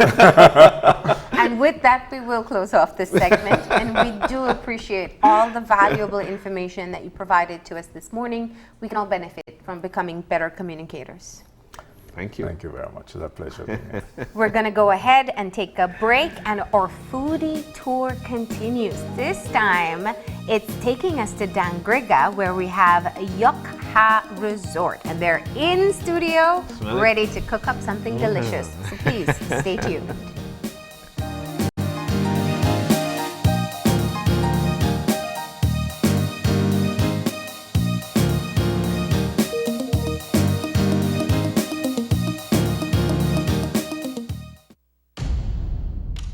No tricks, no illusions.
And welcome back to Open Your Eyes. It is a lovely Thursday, and we are about to venture off now into our final conversation for the day. It's actually a foodie tour, Mar. Yes. Foodie tour, and we're visiting with Yokha Resort out of Dangriga. They said about 8 miles out of Dangriga. Well, we're going to get all the details from them, most importantly. So who and are I want to they? start off by just saying that our foodie tour has been taking us all over the country. We're so happy we have some representation from the south here. Yeah. And Yokha. Yes, and we've got Anisi Reyes. She is a travel specialist at Yokha Resort. We have in the middle Rosa Melendez. She is actually the chef there. She's the cook. She's taking care of business.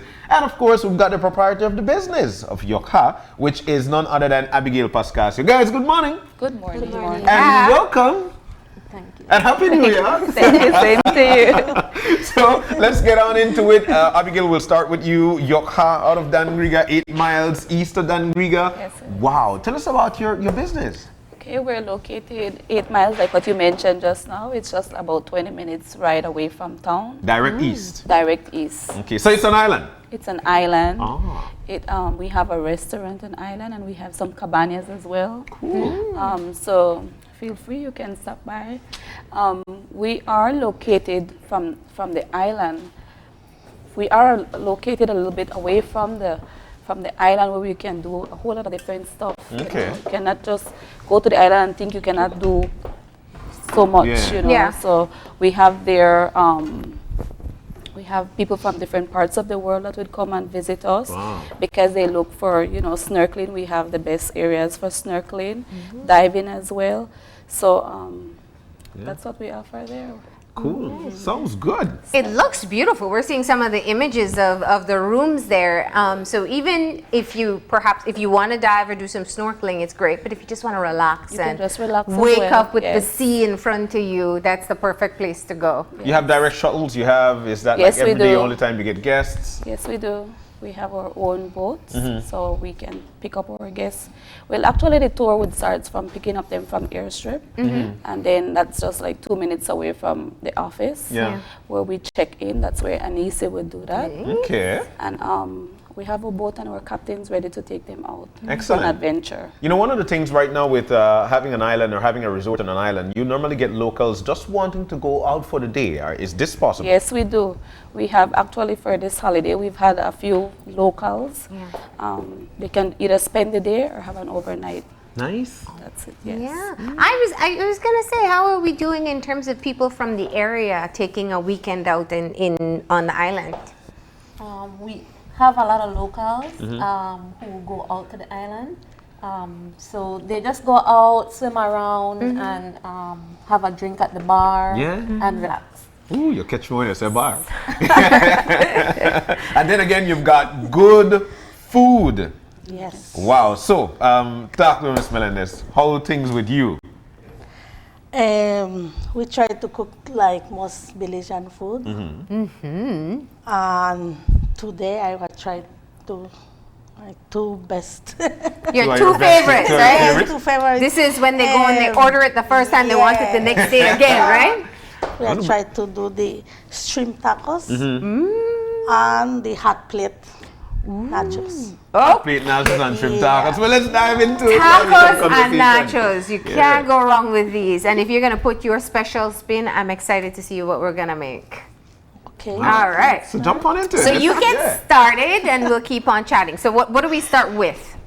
I think I will start with the tacos. All right, let's do the Beautiful. tacos. Yes. Okay. Let's get And the we're doing tacos on. shrimp because you are right in front of the sea. Yep. All right. All right. So there we go.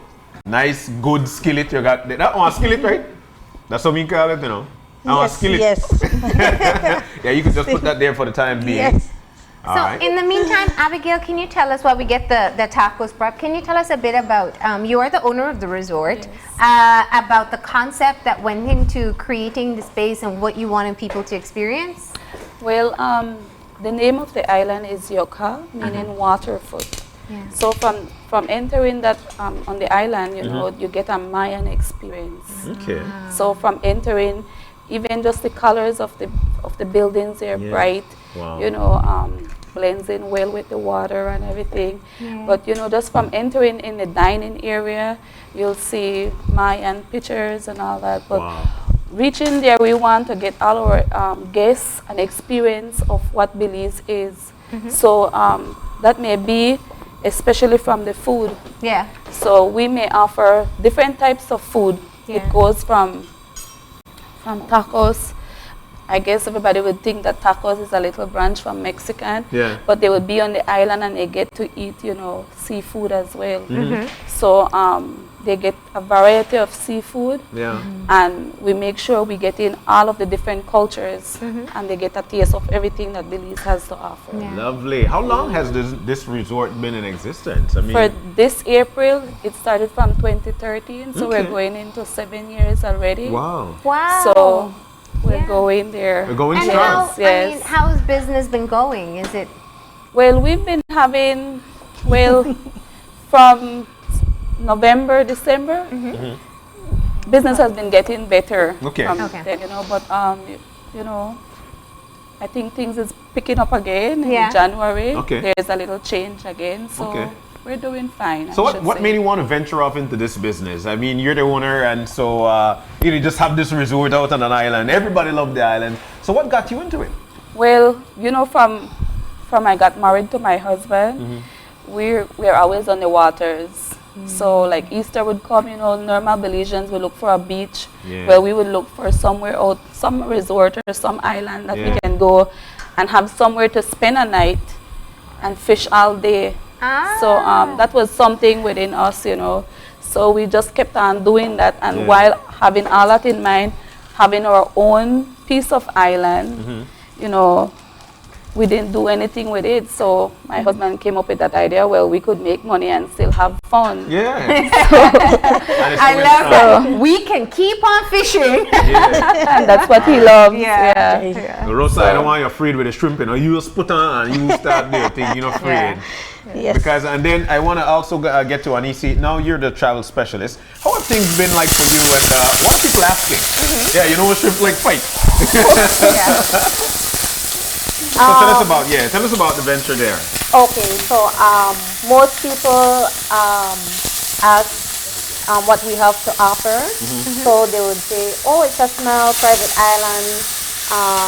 And we would tell them we have like Belizean food. Yeah. For example, the typical fried jacks in the morning with beans and scrambled eggs. And then a typical example of lunch would be pudut or escabeche. So different Belizean food. Yeah. And we also offer 3-course dinners. And typical would be sauteed lobster with mashed potatoes and steamed veggies on the side. And Miss Rosa's most popular dessert is homemade cheesecake. What? So Do we get a slice of that, Rosa? we only have 5 cabanas. Okay. And our most popular is the Loa Honeymoon Suite, which is the cabana over the water with a private deck and outdoor shower. Go fishing up on that. Yes, sir. We also have kayak, snorkeling gears, paddle boards for the guests to use during the day. Yeah. And they just relax during their stay. All right, tell us about the prices. I mean, you know, as Belizeans, we feel, to a certain extent, we used to feel locked out of resorts, especially being on an island. Tell us about the pricing. We have our regular rates, which range from $250 US for foreigners to about $535 US per night, and it's an all-inclusive rate. Wow. But we also have our Belizean special, since it's a Belizean-owned resort, of course. Of course. So we offer Belizean specials, and right now it's 175 Belize per night. What? That's very per adult. affordable. Wait. Yeah. But 175. it's all inclusive, and It it's includes the boat ride, our meals, snacks, coffee, juices, water, and snacks, kayaks, paddle boards, everything. For 175 Belize per per person. adult, though. Per adult, person. yes. Okay. And we also have children rates. So Wow. All right, let's check back in with Chef Rosa and she has already cooked up the shrimp. So right. it was olive oil. You put the shrimp in fresh. I know that's the delicious shrimp that you got there. And we threw in some seasoning, right? Yeah. Yes. Look like complete seasoning.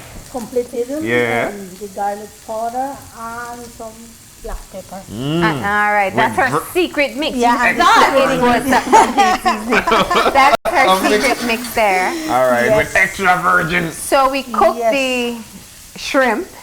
And what do we do after that? I saw some milk starting to boil. Yeah, this is the milk for the hot plate nachos. Oh, okay. What? All right. Yes, but this is already finished. Yeah, You that's want it to already. use it? Yeah. I have the tortilla here. We have the sauce, the All pico de gallo. So we got to talk about your sauces. I heard you have a Yes. very unique blend of sauces here. Exactly. And we want to make sure that we talk about that for a second. Well, Okay. this one? Can we This see it? one is Yeah. Yeah. All right. All right. So what do we have there? this one is like Maya sauce. Okay. What is a Mayan sauce? It's It spicy. go with oil, yes, habanero and garlic. This one. Yeah. Yes. Oil, very habanero, spicy. and garlic. Yes. Ooh, that's got to be good. Yep. All right, let me show you what that looks like. We want people at home to see a bit of what we're Ooh. talking about. All right. Look at that. So these are the stuff that you're going to dress your tacos with. What do you Yes. call this? Just habanero oil? Yes. That's the yolk habanero oil. All right. then- And this one? And that is the green sauce Okay. for tacos. Salsa verde. Yes, the salsa verde. Yes. All right. We the have. next one is the tomato. This That is a tomato? tomato. But how's it yellow if it's tomato? I don't know. Give me a secret. Give me a secret. I know, she won't tell us the secret secret. This is what ingredient. that looks like. Oh wow, you dip on good amount there. Yes. You dip Is that. it hot? No, the only one hot is this one that have habanero. And the traditional pico de gallo. Yes. All right. Cool. That's nice. I love the crunch. That's I love the delicious. crunch. I love the crunch. All right. So far so good. Milk, they look for boil. Shrimp finish. We've got the Yes, we tortillas, have they're the ready. tortilla, yes. All right. The And that's hand- homemade, it's homemade handmade tortilla. tortillas, yes. Corn tortilla, by the way. I just want to make sure everybody know. It's not a tortilla thing, flour thing. No, it's not flour. All right. All right. Okay. And so we're going to start the process of the hot plate nachos. hot Tell us about that. What's the Okay. concept behind that? I boil the milk and I use the cream cheese. The Philadelphia one Yeah. is the best one. Best one. All right. We got Some lala cream. media crema. Yes. And then for coloring, to get that color cheesy, like I put this sazon. Okay. So that's your secret, huh? Yes, that's All the right. secret ingredient. You know, I like listening to secrets. So, okay, so it's going to look like the hot cheese sauce, but it's your own Yes. creation. Ah, yes. She's like, yes, that's what I'm trying to do. So, Yeah. Rosa, how long have Yes. have you been a chef? I mean, you know, just getting out of the kitchen one day and, you know what, I want to cook today. No, I have like 10 years working 10 years in doing the it. kitchen. Yes. Okay. And how long with the resort? Well, about a year. About 10 years too? Yeah. You do cook So with you perfect, guys have been working together for quite a bit, right? Yes, we Alright. So it's kind of a family there at your house. Yes. Yes, it yes, is. And yes. we give that ambience as well, and Okay. family. So we don't restrict people that they can't bring a child. Okay, all right. That's very nice. So how many staff members? And like you mentioned, the amenities you could you could do your snorkeling, your diving, your kayaking. What else can we find there? Well, we also do dives away from the island, Okay. Yeah. all the way to Blue Hole. Okay. So that would be the advanced divers that would take them to that way. But apart from doing marine tours, we also offer inland tours. So if it's a foreigner and they don't know Belize, they have a chance as well Yeah. to jump on a boat again and do St. Antonage, do zip lining, Yeah. horseback riding, whatever other tours that we have to offer. Wow. And what are the when being that you get a good amount of tourists, what do they ask for the most? Miss Specialist, you could tell me. Well, they ask for marine tours Okay. most of the time, and our most popular tour is island hopping. Island hopping. So Tell us about that. Cool. Island hopping, you leave Yoka Resort and then stop at Tobacco Key because it's a 15-minute boat ride from our island. And then we stop at the Bird Island and also Cross Key to do some battle hunting. Okay. Battle hunting? Battle hunting. So just find old bottles. Old battles. Okay. yes. Nice. Oh, that's cool. All right. And if I just go with my family for the day, what kind of entertainment do I get? Music? What do I get? Well, if you like music, the bartender will kick it up. And if you just want to relax, then that's fine too. We have volleyball on the island as well, so they can play a little ball as well, you know. Do you They get a can lot of snorkel families? along. Yes, yes, we do. Yeah, I You have could like imagine. not necessarily night tours, but if I'm on mainland and I want to take that trip out, I want to go somewhere exclusive. I'm looking at York Harbor. Do we have that? It's only 20 minutes away from the mainland. We haven't ventured that way as yet. Okay. But it's open to, you know, we're open To new things. to new things. Yes. So. Cool. All right. There we go. So, John, I got us some plates so we can sample these tacos. I already see Yes. that. Can you pass the plates, Abigail, please? Yeah. All right. So that we can sample these shrimp tacos with Chef Rosa's famous sauces. All right, Rosa. We can't wait, Rosa. You know one of the things we like to do on here? Eat first thing in the morning. Yep. We love that. Okay. And especially when we got special chef like you. Woo. True. Yes, man. Yes, man. Okay. Oh, you're Man, I know. generous Love with the that, shrimp. tell you, right? I like that. I hope you can want to shop. Make me go buy. I like that. I like that. I like that. All right. So there So we go. do you, I mean, it's a great opportunity to let people know, So you can those put who your haven't sauce, discovered you yeah. as yet, that you are You want the hot one? open. How far in advance should people make can put your bookings own. if they want to spend some time We'll at do the it. resort? They'll need to let us know at least 24 hours ahead so we could make arrangements for the boat. Okay. Okay, yes. All right. Nice. And is there a specific time? Being that we know 24 hours ahead. Okay. And you know, one of the reasons why I continue to stress on mainland is because we might not stay for the night, but we want exclusivity. We want to go on out and have a nice little time with our family. So are there times we could just... If you let us know it at least 24 hours ahead, you could go out as early as 8 o'clock when our main office opens. Oh. Wow. And what's the cost of spending the day on the island? The day trip is 125 Belize per person. Per person. And that includes the boat ride, lunch, and relaxation. Well, it's good But you buy a drink. Yes, you need to. That's Well, additional.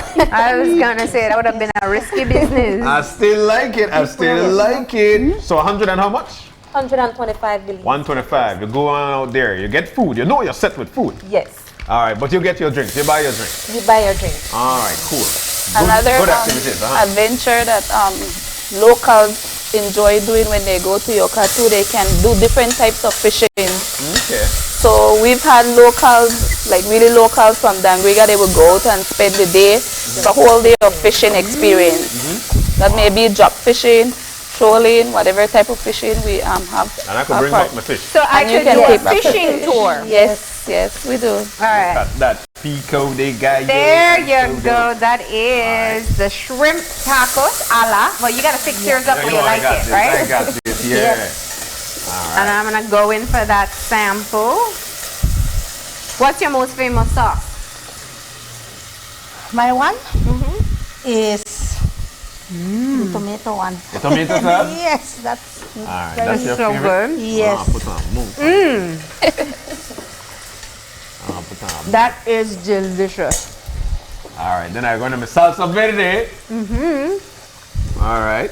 There you go. You know when I say salsa verde, I want to talk Spanish, you know. All right. So there we go. And then we're going with the pico de gallo. Which is fresh salsa in Belize. Fresh salsa. That's it.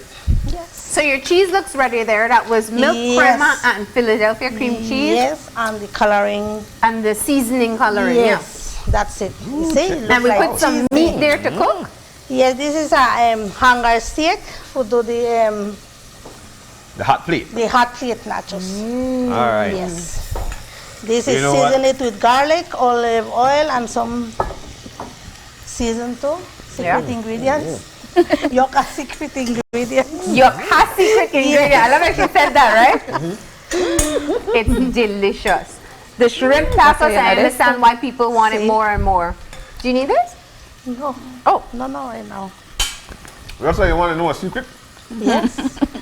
While I love the food, I love my job. But the smells in here too, and this tomato sauce, I don't know what you did, but it is delicious. It's addictive. All right, there you go. That cheese is going into the plate. Yep. So you mean people receive it and they start to think, oh, they just give me the canned cheese and this will taste like how it always tastes. Then they take a bite and it's completely different. Yes, it's different and it tastes very, very delicious. Goodness.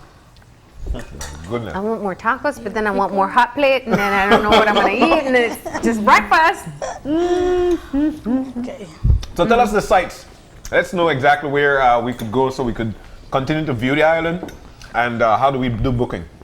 Okay, you could go to our website, yokhabelizeresort.com, and to make a reservation, you could email us at info@yokhabelizeresort.com, Okay. or give us a call at 522-3802. This is the hot plate. Yeah.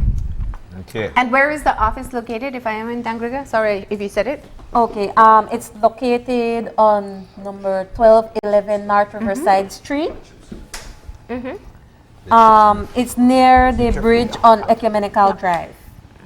Ecumenical Drive, 2 minutes away from the airport, from the airstrip. Yes. Can't beat that. All right, man, I love it. You know what? So there we had it. We had Rosa's special tacos, and also the hot pot nachos. And of course, we pulled her off the island at Yokha to be able to demonstrate these recipes, and we do appreciate it. Ladies, we thank you so much for coming in and telling us about your beautiful resort. Thanks for having me. All right, we're looking forward to it. And trust me, one of these days, we want to get there. And while the foodie tour brought you here, I definitely hope that it takes many more Belizeans to your place to be able to try this food, which we highly recommend, but also Yes. to just take in the beauty of Belize. So thank you guys so Thank much. you, And- guys. And finally, for me, we love this food so much that when we bite, it starts the shape of a heart. We'll take a little break, and when we come back, it is for a wrap up. We'll dive into our tacos and our hot plate. We'll be right back. All right.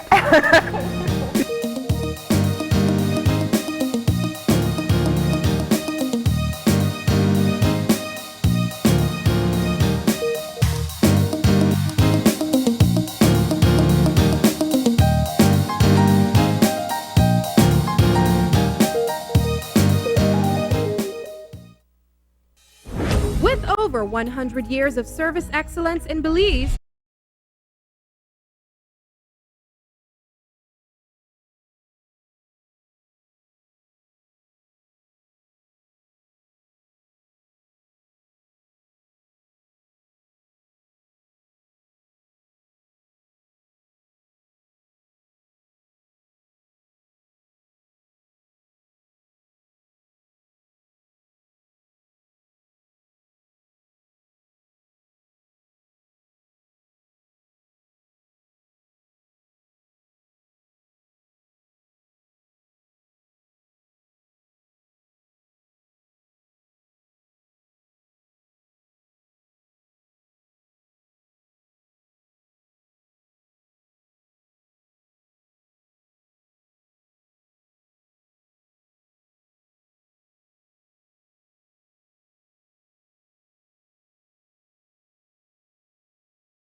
We're back. Just like that.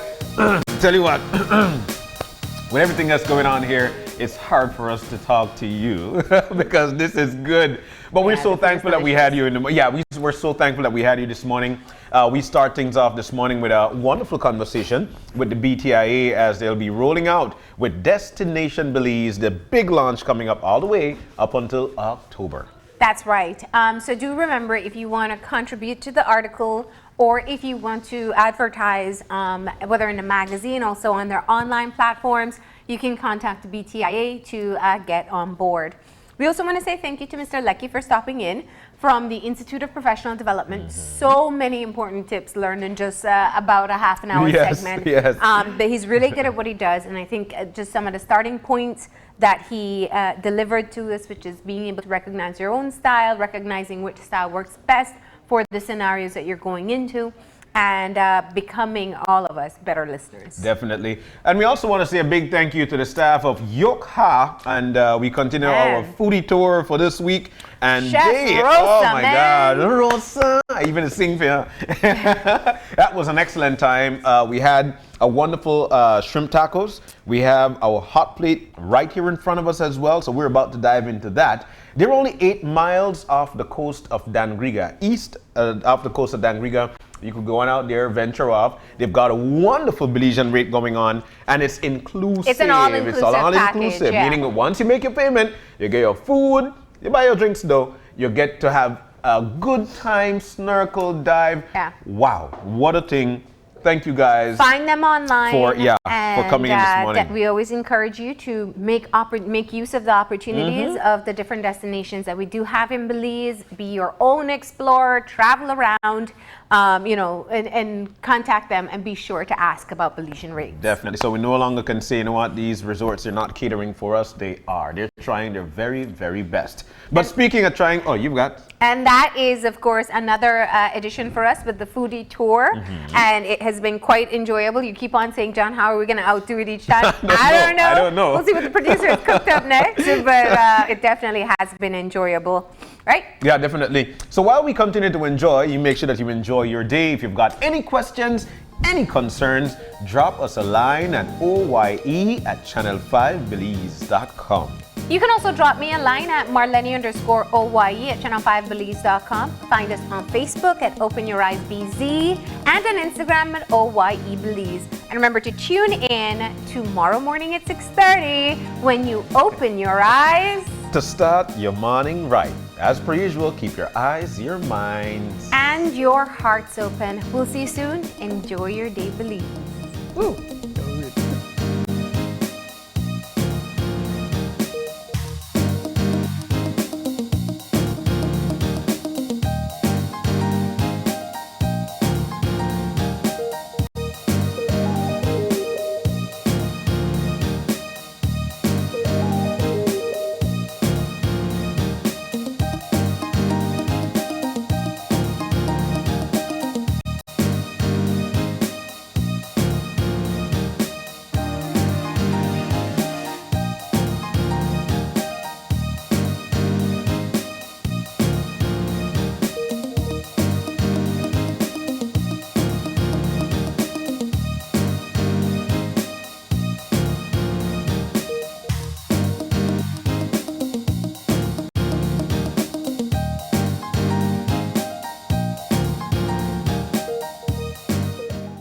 Open Your Eyes was brought to you by the Belize Bank. Our country, your bank.